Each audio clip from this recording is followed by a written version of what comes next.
Hey pre-K friends, this is Mrs. Miller. Today I'm going to do your video for week 5, day 2. Today's story was called Wonderful Worms. And in that story you learned about where they live, how they move, and what they need to survive.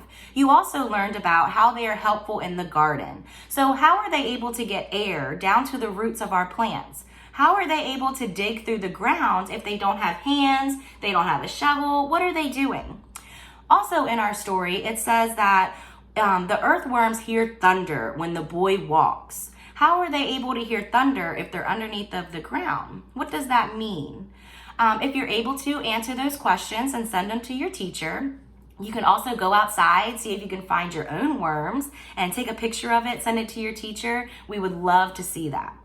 All right, today for math, you're going to do a finger poem. So all you're going to need are your fingers.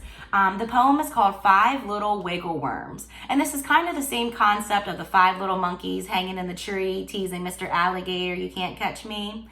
This is just different words, but it's the same concept. So we're going to be counting down from 5 all the way to 0. So this is how you'll do it. You'll put up one hand, and you'll say, 5 little wiggle worms wiggling up a tree.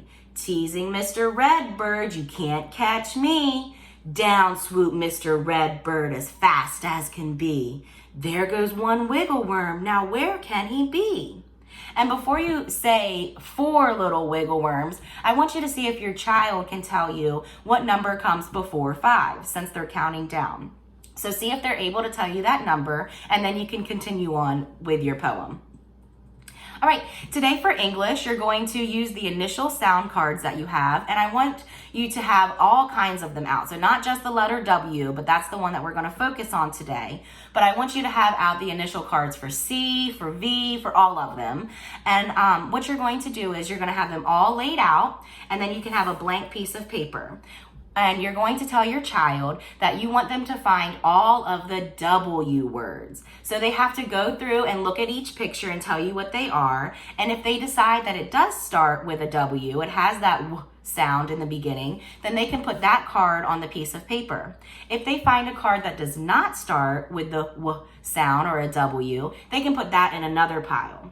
Now, for a challenge, you could have your child do all of the cards, but all we're going to focus on today is just the W. So if they're able to find all of the W initial sound cards and put them in a pile, then that is perfectly great. You can send a picture of that. You can send a video of them sorting them. However you're able to show us what they've done. But of course, if you want to challenge, please go ahead and have them sort out all of the different initial sound cards and have them say that word, say the initial sound so that they can figure out which pile it goes into. All right, friends. Well, thank you so much for listening today. I hope that you're having a great time. I hope that you're learning. I hope that you're staying safe, staying healthy, and I hope to see you soon, okay? We love you. We miss you. Bye.